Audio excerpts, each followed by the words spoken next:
드디어 이제 드론을 어떻게 이제 하나 마음에 드는 드론을 기종을 선택을 해서 운영을 하면서 이 고가의 드론을 어떻게 이제 관리를 해야 할 것인가에 대한 이제 그런 이제 내용이 되겠습니다. 그래서 우리가 이제 기체를 관리하고자 하는 그 목적은 어떤지 간에 더 오랫동안 사고 없이 잘 이렇게 이제 운영하고자 하는 것이 되겠죠. 그런데 이 처음에 기종을 선택할 때에도 중요한 것 하나는 제가 이제 말씀을 드리지 않은 게 하나가 있습니다. 여기서 말씀을 드리려고. 어떤지 간에 자기 마음에 들고 애착이 가는 드론이 기종이라 해야 된다는 이야기입니다. 그죠? 아무리 기능이 좋고 또 가격 대비해서 우수한 어떤 그런 성능이 있고 하더라도 자기 마음에 조종자 자기 마음에 들지 않고 애착이 안 간다면은 그 별로 오래 사용 못 하겠죠. 그죠? 그러나 기능이 조금 뭐 모자라고 이렇더라도 자기한테 상당히 애착이 들고 관심이 있는 데는 가는 그런 또 기체라면은 애지중지하겠죠. 그죠? 그래서 그런 이제 어떤 기종을 선택하는 게 중요하다. 그래서 뭐 애착이라든지 뭐 관심이 간다면 매일매일 만지고 또 막 놀겠죠. 방 안에서. 그죠? 저도 그런 경우가 있는데 뭐 스크래치라도 낳고 싶어가지고 그죠? 이렇게 하는 경우가 있는데 이처럼 기체를 관리하는 데 있어가 그 출발점은 뭐냐? 그 기체에 대한 관심과 애착이 기본입니다. 그죠? 그래서 관심과 애착이 없는 물건은 무슨 물건이라도 소홀해지기 마련이죠. 그죠? 그래서 어떤 물건이라도 가격이라든지 이런 걸 떠나서 애착이 가는 물건을 항상 오랫동안 애지중지하면서 소지를 하게 되죠. 그죠? 그하고 같은 겁니다. 그래서 초기에 이렇게 기종을 선택하는 데 있어서 가장 중요한 것은 바로 이제 그 기체에 대한 그런 애착이 가느냐, 또 내가 갖고 싶었던 관심 있었던 그런 기종이냐, 그게 이제 가장 중요하다는 이야기입니다. 그래서 이제 조금 부족한 부분이 있더라도 그런 기체를 선택하는 게 중요하다, 이런 이야기가 되겠습니다.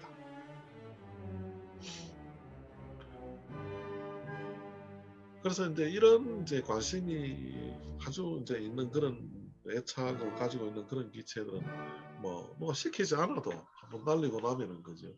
혹시나 뭐 또 먼지가 묻었는지 뭐 깨끗한 수입으로 뭐 닦기도 하고 청소도 하고 그죠. 이렇게 하죠. 그래서 그런 어떤 세밀한 관심이라든지 또 관찰 이런 게 중요하다.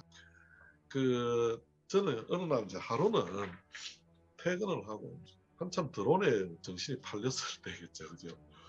저녁을 먹고 집에서 TV를 이제 보다가 이렇게 나도 모르게 이제 잠이 들었는데, 근데 꿈속에서 이 매빅 2를 상당히 갖고 싶었단 말이에요.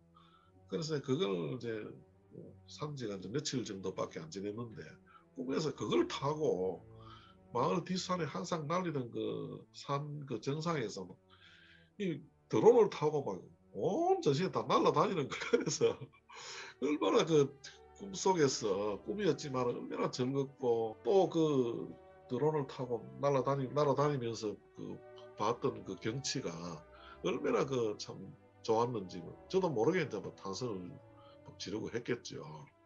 그런데 그날 저 아침에 일어나서 이제 식사를 하려고 하는데 우리 사모님께서 하는 말이 어쩐 저게 도대체 뭐였나 이 말이야. 그럼 왜 시끄러워서 막 옆에 잠을 못 자겠더라고요. 그죠? 그뭐 뭐 오했길래 뭐 그렇게 하느냐고 하니까 물어보니까 뭐 몸을 좌우로 비틀면서 뭐 와 저거 봐라 와 진짜 좋다 하면서 뭐 계속 그런 말을 하면서 밤새도록 이렇게 뭐 헛소리까지 하면서 그렇게 하더라고요. 그래서 야 이거 내가 너무 집중을 한 게 아니냐 그런 생각을 해봤습니다만은 뭐 어쨌든지 간에 무슨 일이든지 간에 이제 이러한 관심과 애착이 매우 중요하다. 이런 이야기가 되겠습니까? 그죠? 내가 알고 있는 어떤 회사에 다니는 그 회사 간부 한 분 중에 뭡니까? 색스폰 있잖아요. 그죠? 보통 이제 그 남자분들이 50대 중반을 지났으면 한 번쯤 관심을 가진다 그래요. 그것도. 그래서 이분도 뭐 그래가 동호회에 이렇게 덜컥 이제 가입을 해가지고 이 한 200만 원 정도 주고 색스폰 하나 샀는 거예요. 사놓고 아파트 집안에서 불러보지를 못하니까 속에 막 불이 다 죽는 거예요. 그래서 새벽에 매일 새벽에 한 5시 정도 되면 그 마을 뒷산에 올라와 가지고 혼자 색소폰을 불고 있던 거예요. 이 양반도. 얼마나 불고 싶었으면 이렇게 참 자기가 하고 싶은 일을 한다는 거 그게 참 얼마나 절실하고 또 좋은 일입니까, 그죠? 그래서 이제 이러한 어떤 그런 관심 있는 분야가 있다는 것 자체가 상당히 어떻게 보면 생활에 윤활유 역할이 될 수 있다. 저는 그렇게 생각을 하고 또 이 분야에 대해서 상당히 또 앞으로 계속 노력을 또 하고 싶고 그렇습니다. 다음으로 보시겠습니다.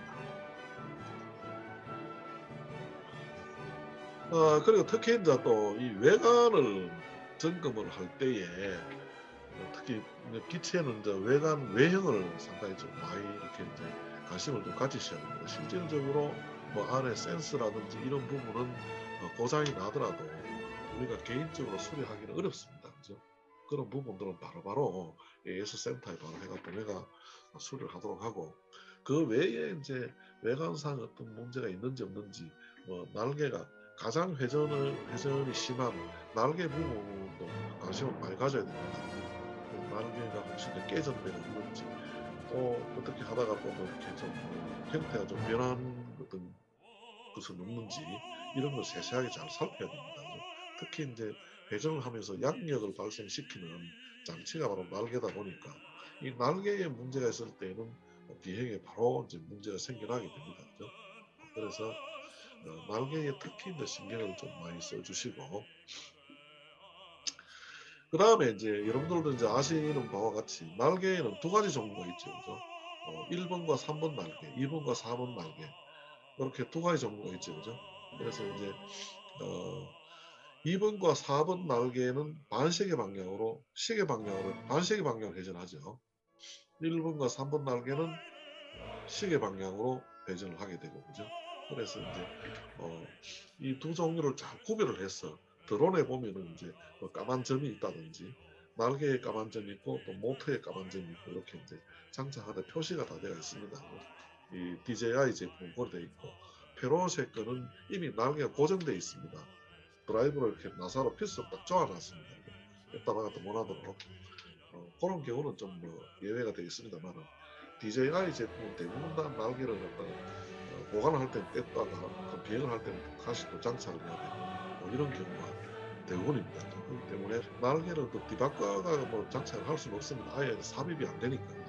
그러나 날개를 삽입을 할 때는 정확하게 완전하게 해줘야 된다는 이야기입니다. 제가 한 며칠 전에 팬텀4를 갖다가 팬텀4를 비행하기 위해서 프로를 날개를 갖다가 정확하게 종류 구별을 해서 날개를 장착을 했는데 이게 하나가 반 턴쯤 조임이 반 턴쯤 돌아가다가 말았는 것 같아요. 완전하게 안 쪼우고.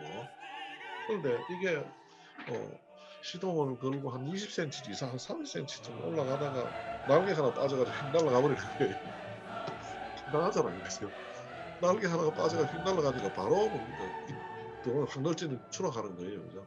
다행히 2, 30cm 정도 낮은 데서 이제 추락했기 때문에 다른 이상이 없었습니다만은 만약에 뭐 10m, 50m, 100m 높은 곳에서 만약에 날개가 휙 날아가 가지고 드론이 떨어졌다면 드론 못 쓰겠죠. 박살나겠죠. 그죠? 또 드론이 박살나는 거는 뭐 2차적인 문제고 만약에 그 떨어지면서 뭐 밑에 예를 들어 사람이 맞았다거나 또는 지나가는 차가 맞았다든지 이런 대형 사고 나겠죠. 그죠? 그래서 상당히 위험합니다. 그래서 이 날개를 장착을 할 때 반드시 끝까지 조임이 끝까지 돌아가도록 탁 돌려야 된다. 90도 탁 돌려야 된다. 상당히 중요하다. 그 다음에 다 4개 장착을 해놓고 시동을 걸기 전에 반드시 또 한 번 더 점검을 해야 될 필요성이 있습니다. 그래서 확인을 한번 하고 그리고 이제 시동을 걸어서 한 1m쯤 이렇게 상공에 상승을 딱 시키고 호빙을 하면서 비행 전 기체 점검을 한번 해주셔야 됩니다. 실기 평가할 때 꼭 거쳐야 되는 단계입니다. 그래서 이제 우로 90도 회전, 그 다음에 좌로 180도 회전, 다시 우로 90도 회전. 그래서 이상이 없으면은 뭡니까? 바로 비행을 하는 걸로 그렇게 지금 진행이 됩니다. 그래서 특히 이제 이렇게 드론에 대한 안전 점검은 철저히 하셔야 된다는 게 좀. 그 다음에 또 이제 하나는 이 짐벌 부분, 짐벌은 뭡니까? 카메라를 잡아주고 붙들고 있는 그 장치라 그랬죠, 그죠? 그래서 이 짐벌을 보면서 카메라 상태가, 움직임 상태가 이상이 없는지, 그 다음에 랜딩 기어 다리 부분이 끄덕끄덕하고 이러면 나사가 풀려가 끄덕끄덕하지 않는지, 그 다음에 GPS 신호 수신 상태가 좋은지 안 좋은지. 이거 안 되면 널집니다. 가다가 GPS 수신 상태, 이거는 뭐냐 하면은 4개 이상 수신이 이루어졌는 숫자가 나타납니다. 그 조종기 화면 창에 보시면 몇 개 수신되었는지 신호 개수를 표시해 줍니다. 그죠? 그래서 이제 처음에 우리 보통 이제 이론상으로 4개 이상 수신되었는지를 확인하라 하는데, 실질적으로는 10개 정도 잡히면 안전하다, 이렇게 이제 판단합니다. 현실적으로. 그래서 보통 이제 10개 내지 15개 정도가 잡히면 그 정도까지 기다립니다. 시간이 조금 걸리더라도 시동 걸어놓고 그 정도가 잡히면은 양호하다 이렇게 생각하고 바로 비행점 기체 점검을 거쳐서 비행을 하게 됩니다. 다음을 보시겠습니다. 그리고 비행을 한 후에도 기체에 이상 유무가 있는지 없는지 미리 한번 관찰을 세심하게 관찰을 하고, 혹시 또 부품을 교체해야 될 게 없느냐 노후돼 가지고 또 문제가 생길 우려가 있다든지, 또는 이 뭐 영상 촬영도 해보고 사진도 찍어봤는데 또 속도 문제라든지 이런 부분, 여러 가지 어떤 부분에서 설정상에 문제가 없었는지, 만약에 설정상에 문제가 있다면은 보관하기 전에 바로 설정을 수정해서 보관을 하시면 되겠습니다. 그래서 비행 후에도 반드시 이렇게 이제 비행 중에 다른 문제가 없었는지를 생각하면서 점검을 하셔야 된다. 그래서 점검 결과 특히 이제 그 변속기 모터를 이렇게 만져보시면 좀 따뜻한 경우가 있습니다. 그러나 뜨겁다든지 열이 이제 있으면 과열이 됐다는 이런 어떤 경우가 있을 때는 비행하시면 안 됩니다. 모터가 서는 수가 있습니다. 모터가 서면은 아까 제가 말씀드렸처럼 날개 하나가 이렇게 돌다 날아가는 건 똑같은 효과입니다. 그죠? 바로 널집니다. 그죠?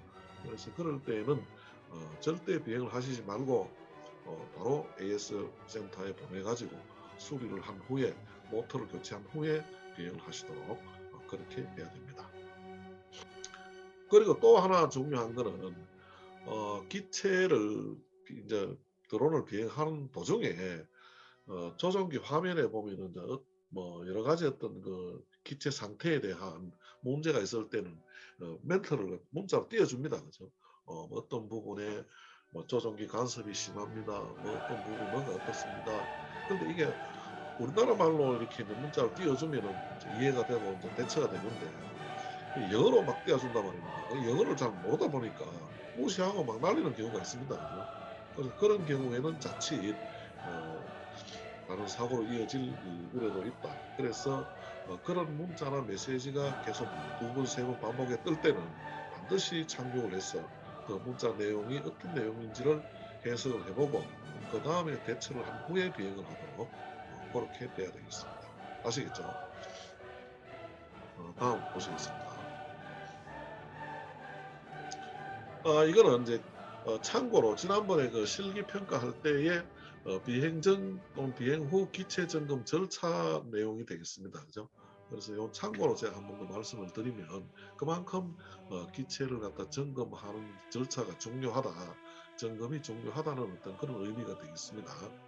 그래서 첫 번째, 기체하고 마주보고 이렇게 딱 서서 1번 프롭 회전 이상무, 그러니 1번 프롭을 갖다가 반시계 방향으로 돌리면서, 한 바퀴 돌리면서 회전 이상무, 유격 또 이렇게 이제 날개를 잡고 이렇게 이제 아래울로 이렇게 이제 까딱까딱 해보면서 유격 이상무, 그다음 날개를 양쪽으로 이렇게 딱 쏟아넣으면서 이렇게 싹 쏟아넣으면서 깨짐 이상무, 그 다음에 모터를 아래울로 손을 딱 걷어내고 모터 및 변속기 온도 이상무, 그 다음에 모터를 갖다 암에 딱 쪼아나는 나사를 만지면서 나사 풀림 이상무, 그 다음에 암대를 이렇게 잡고 암 이상무, 다리를 잡고 랜딩 기어 이상무.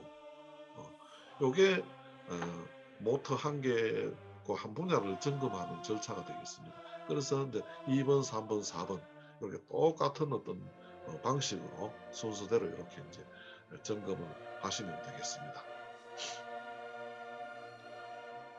그런데 이 과정에서 이제 나중에 실기 평가를 할 때에 이제 나타나는 그런 사례들을 몇 가지 이제 말씀을 해드리면, 이 프로펠러를 한 바퀴 정도 이렇게 돌려야 되는데 이제 마주보고 있다 보니까 원래 회전 방향을 반대로 생각하는 거예요. 그죠? 시계 방향으로 회전 한 바퀴 돌리면 반시계 방향으로 거꾸로 돌린다는 이야기예요.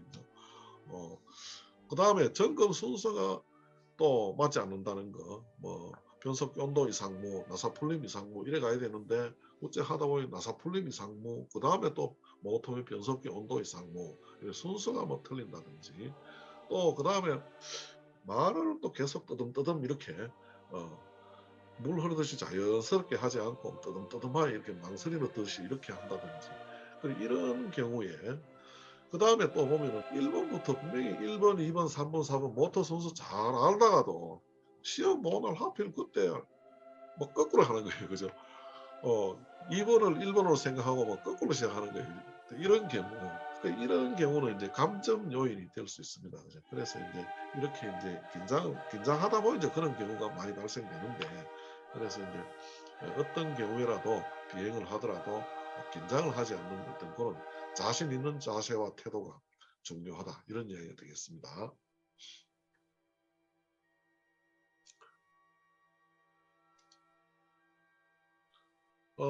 그리고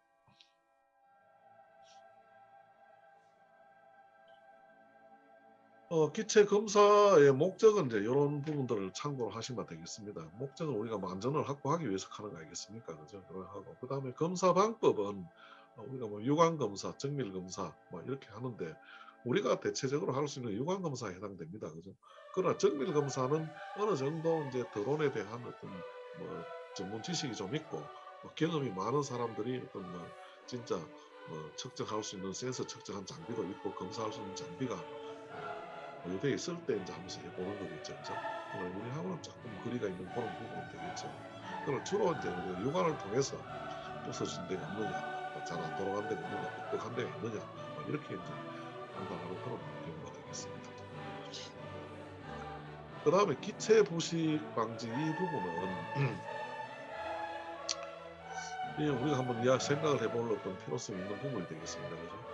근데 비행을 하기 전에, 드론을 날리기 전에 미리 한 번쯤은 이 비행을 내가 비행을 하고 있는 이 반경 안 지역에 다른 장애물이 있는지 없는지, 아주 키가 큰 나무 또는 철탑 이런 부분이 있는지, 그리고 또 악성 공해 물질이 나오는 곳은 아닌지, 먼지가 많이 날리는 곳은 아닌지, 이런 부분을 한번 본다는 이야기예요. 그죠? 그러나 이제 먼지가 많이 날린다든지, 또 안개가 촉촉하게 많이 끼어가 있다든지, 이런 부분은 이제 가급적 이렇게 이제 비행을 조금 자제를 하는 그런 태도가 바람직하겠죠. 그죠? 그래서, 그리고 또 하나는 뭐냐 하면 이제 이 착륙을 할 때에 이 착륙장에 드론을 놓고 시동을 탁 끄는데 뭔가 먼지가 푹 막 이렇게 날리잖아요. 그죠? 그런 경우에는 별로 좋지 않다. 즉 모터라든지 이런 데 먼지가 끼잖아요. 그죠? 착륙할 때도 마찬가지입니다. 그래서 이제 이런 경우에는 착륙 패드가 있습니다. H자가 그려져 있는 고무판 있잖아요. 그죠? 그런 어떤 착륙 패드를 갖다 미리 준비해서 이 착륙을 하는 것도 좋습니다. 그런데 간혹 보면은 이렇게 이제 저도 이제 그런 경우가 있는데 드론을 손으로 잡고 시동을 끄고 이래 한다든지, 이런 경우는 결코 바람직한 방법이 아니다, 이렇게 생각하시면 되겠습니다. 그다음 끝으로 기체의 이동 및 보관이 되겠습니다. 이 부분은 뭐 이동 시에는 반드시 자기가 원래 구입할 때 따라왔던 전용 케이스에 항상 넣어가지고 다니시고, 또 보관을 할 때도 꼭 딱 넣어가지고 보관을 하시면 됩니다. 그죠? 그리고 가급적 전용 케이스 안에 넣었더라도 던진다든지 높이가 있는 데서 널준다든지, 그죠? 이렇게 해서는 안 됩니다. 항상 외부 충격으로부터 보호를 해야 됩니다. 그리고 보관을 하실 때는 이렇게 이제 드론을 정상적으로 이렇게 수평을 딱 이렇게 맞게 세워놓도록. 그런데 이렇게 뭡니까 이렇게 기울게 놓는다든지 정상적으로 이렇게 세워놓지 않을 때에는 뒤틀림이 온다든지 아주 미세하고 또 세밀한 어떤 그런 또 기계다 보니까 약간 오차가 발생할 수도 있다. 그래서 항상 반드시 수평을 유지하도록 그렇게 이제 보강을 하셔야 된다. 그 다음에 이제 이동을 할 때에는 프로펠러를 기체에서 분리해라. 이동을 하면 아무렇게도 이제 보면 이제 유동이 좀 있다 보니까 이 날개가 기체로 막 긁힌다든지 주변에 어떻게 막 기스를 내고 그런 경우가 있습니다. 그래서 그런 경우를 방지하기 위해서 날개를 분리해서 이동을 하자. 그 다음에 장거리를 이동할 경우에는 콤파스 캘리브레이션을 해주는 게 좋다. 이 콤파스 캘리브레이션 이거는 지자기 센서는 뭡니까 항상 나침판이 가리키는 북쪽을 갖다가 가리키고 있다 그랬죠, 그죠? 드론 안에 나침판이 하나 있다 생각하시면 됩니다. 방향을 항상 잡아줍니다, 그죠? 그런데 10km 이상 원거리를 왔다 갔다 하다 보면은 방향이 약간 오차가 생길 수 있는 것을 바로 정확하게 수정을 해주는 겁니다. 캘리브레이션 용어는 오차를 수정해주는 겁니다. 그런 작업을 캘리브레이션 이렇게 이야기를 합니다. 나중에 별도로 한번 설명을 해드릴 때가 있을 겁니다. 그 다음에 상시 진동이 없고 낮은 곳에서 보관을 하는 게 낫다. 특히 이제 어떤 뭐 공장이라든지 주변에 어떤 뭐 공사장이 있다든지 할 때에는 진동이 상시적으로 느껴집니다. 그런 데서는 이 드론도 안 좋은 영향을 받을 수가 있다. 그래서 진동이 없는 곳에 강도가 높은 곳보다는 잘못하다 떨어질 수가 있으니까 낮은 곳에 안전하게 보관합니다. 그 다음에 상시 건조가 서늘한 곳에 그리고 특히 아까 말씀드렸지만은 나침판이 하나 들어있기 때문에 자성이 없는 장소에 보관한다. 그죠? 그 다음에 장기간 보관할 때에는 기체에서 배터리를 갖다 분리해서 따로따로 보관을 한다.